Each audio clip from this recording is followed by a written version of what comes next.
Hello दोस्तों, welcome back to my channel knowledgeable brain. और आज हम डिस्कस करने वाले हैं डीएच लॉरेंस की नॉवल सन्स एंड लवर्स के बारे में।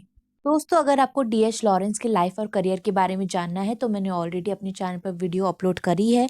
और साथ ही मैंने 20th सेंचुरी ब्रिटिश लिटरेचर के पोएट्री और ड्रामा की काफ़ी सारी वीडियोस अपने चैनल पर अपलोड की है, आप जाके देख सकते हैं।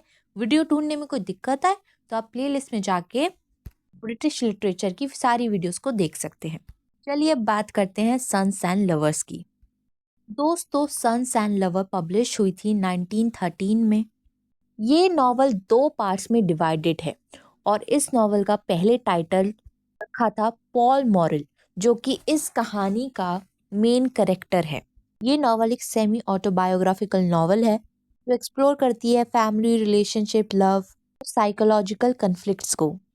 ये नॉवल घूमती है पॉल मॉरल के अराउंड, जो अपनी मदर के डीप अटैचमेंट और अपनी खुद की पर्सनल रिलेशनशिप्स के बीच में उलझा हुआ है। कहानी की शुरुआत होती है गर्ट्यूट मॉरल से, जो एक रिफाइंड वुमेन है जो अपनी शादी को लेकर काफी ज्यादा पछता रही है। उसकी शादी हुई है वॉल्टर मॉरल से, जिससे उसकी मुलाकात एक क्रिसमस पार्टी के दौरान हुई थी। दोनों में प्यार हुआ और दोनों ने शादी कर ली। लेकिन शादी के बाद जो तकलीफें हैं वो स्टार्टिंग में ही दिखाई देने लग गई।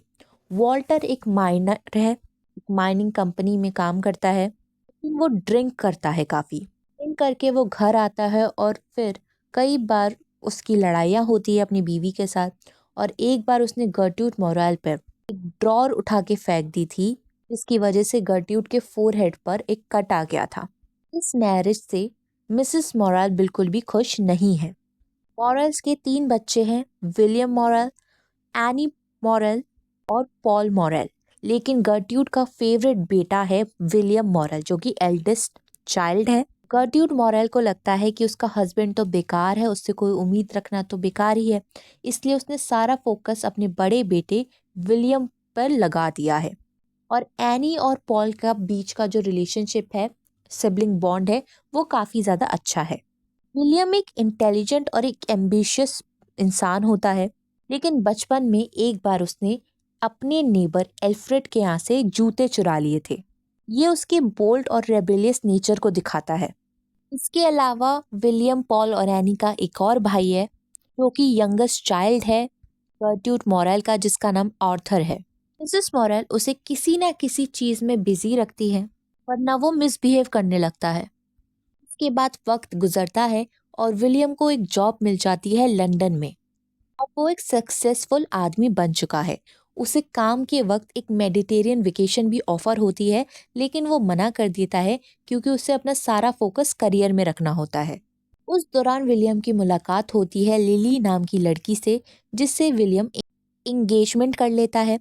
लिली एक शैलो और एक मटीरियलिस्टिक वुमेन है, जो विलियम की बहन एनी को बहुत ही बुरी तरह से ट्रीट करती है, उसको एक सर्वेंट की तरह ट्रीट करती है। इसके बाद मिसेस मोरेल ने विलियम और लिली को डांस करते हुए देखा, तब उन्हें लगा कि विलियम, उनका बेटा, उनसे दूर हो रहा है। उनके मन में एक जेलेसी आने लग गई। एक दिन विलियम अपने घर आया अपनी माँ से मिलने। उस दौरान वो बीमार हो गया और उसकी डेथ हो गई।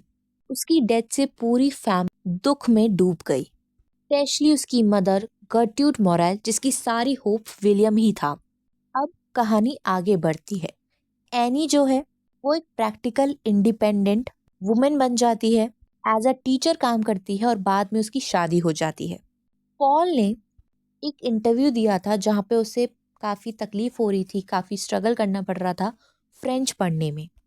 के जो फादर थे वॉल्टर, उनकी जो माइनिंग वेजेस थी उसको लाने में उसको काफ़ी ज़्यादा एम्बैरेसमेंट फील होता था। और विलियम की डेथ के बाद थॉमस जॉर्डन की फैक्ट्री में उसने काम करना शुरू कर दिया था, जो कि सर्जिकल अप्लायंस बनाया करती थी। ये उसकी अडल्टहुड का पहला कदम था उसकी लाइफ में। दोस्तों, अब सारा ध्यान जो पॉल की मदर का है, अब वो पॉल पर है। पहली होप उसकी मदर की उसका हस्बैंड था, जो कि नकारा निकला, शराबी निकला। दूसरी होप उसका बड़ा बेटा था विलियम, जिसकी डेथ हो जाती है। तो अब सारा ध्यान कहाँ है? पॉल पे। और पॉल को पेंटिंग का शौक था, उसने पेंटिंग में प्राइज भी जीता था अपने आर्टिस्टिक टैलेंट्स की वजह से। पॉल की मुलाकात होती है मिरियम लेवर नाम की लड़की से, जो कि एक रिलीजियस और एक इंटेलेक्चुअल लड़की है। एक दिन पॉल ने उसको चिकन्स को दाना फीड कराते हुए देख लिया था। उसके बाद उन दोनों का जो बॉन्ड है वो डेवलप्ड होना शुरू हो गया था। मिरियम ने उसको पॉल को एक बार अम्ब्रेला फिक्स करते हुए देखा। तब उसे रियलाइज हुआ कि वो पॉल से प्यार करती है। और एक बार पॉल ने उसको अलजेब्रा पढ़ाने की कोशिश की थी कि ये जो इंटेलेक्चुअल डोमिनेंट बिहेवियर था पॉल का, इससे वो काफ़ी ज़्यादा फ्रस्ट्रेटेड हो गई थी। ये चीज़ एक इम्बैलेंस दिखाती है उनके रिलेशनशिप का। काफ़ी साल गुजर जाते हैं, दोनों के बीच में एक हेजिटेशन रहती है। उसके बाद they finally slept together. But Miriam को ये एज अ सेक्रीफाइस फील हो रहा था। वहीं पे पॉल सोच रहा था कि वो इससे शादी कर लेगा, लेकिन पॉल की मदर इस चीज से इनकार कर देती है। और मिरियम खुद भी घबराती है क्योंकि उसको लगता है कि वो दोनों अभी काफी ज्यादा यंग है, जिसकी वजह से पॉल काफी ज्यादा फ्रस्ट्रेटेड हो जाता है। अब मिरियम को लगता है कि उसने पॉल को खो दिया है। वो अपने इमोशंस को बाहर निकालने के लिए वुड्स में जाती है। अब पॉल जो है मिरियम से दूर जा रहा है। अब उसकी मुलाकात होती है क्लेरा से, क्लेरा डॉस से, जो कि एक strong will political active women है, जो वुमेन के सफरेज के लिए फाइट करती है।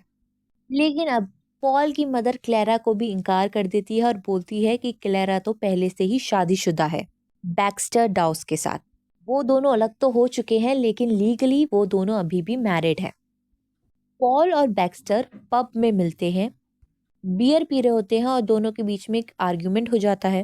बाद में हमें दिखाया जाता है कि बैक्स्टर जो है वो बीमार पड़ जाता है और पॉल उसका ख्याल रख रहा है। अब क्लेरा वापस अपने हस्बैंड बैक्स्टर के पास वापस चली जाती है। अब एक दिन पॉल जब ब्रेड बना रहा होता है तब वो अपना हाथ जला लेता है क्योंकि वो गिल्ट में होता है, मरियम के बारे में सोच रहा होता है कि उसने उसको निग्लेक्ट क्यों किया। अब गर्ट्यूड मॉरेल बीमार हो जाती है और अब पॉल सारा वक्त लगा देता है अपनी माँ की देखभाल में। वैसे तो एनी, उसकी शादी हो चुकी है, वो भी अपनी मदर का ख्याल रख रही है, सपोर्ट कर रही है, लेकिन पॉल ज्यादा अटैच्ड है। पॉल अपने दुखों से जूझ ही रहा होता है। तभी उसको याद आती है विली फार्म की, जहाँ पे वो मिरियम के साथ जाया करता था और बहुत ही पीसफुल महसूस करता था। लॉन्ग इलनेस के बाद गर्ट्यूड मॉरेल की डेथ हो जाती है और पॉल डेविस्टेटेड और अकेला रह जाता है। एनी जो अब सेटल्ड है, पॉल को इनकरेज करती है कि वो जिंदगी में आगे बढ़े। पॉल तो अपनी मदर के कंट्रोल से नहीं निकल पाया, लेकिन एनी ने बहुत ही पहले ही अपनी मदर के कंट्रोल से निकल के खुद इंडिपेंडेंट बनी, शादी भी कर ली थी। और नॉवल के एंड में दिखाते हैं कि पॉल एकदम अकेला खड़ा हुआ है, जिसने अभी अभी अपनी माँ को खोया होता है और वो एक अनसर्टेन फ्यूचर की तरफ चल रहा है। दोस्तों ये नॉवल दिखाती है कि कैसे पॉल मॉरेल की लाइफ जो है वो उसकी माँ के इंटेंस लव से शेप्ड हुई है। से उसके रोमांटिक रिलेशनशिप, रोमांटिक स्ट्रगल रहे हैं मिरियम और क्लारा के साथ। और एंड में उसको रियलाइज होता है कि उसे अपना खुद का रास्ता चुनना पड़ेगा, उसे बिना अपने मदर के इन्फ्लुएंस के। दोस्तों आई होप आपको ये वीडियो समझ में आ गई हो, और वीडियोस देखने के लिए हमारे चैनल को लाइक करें, शेयर करें और सब्सक्राइब करना ना भूलें। अगली बार फिर मिलेंगे एक और नई वीडियो के साथ। Thank you for watching this video.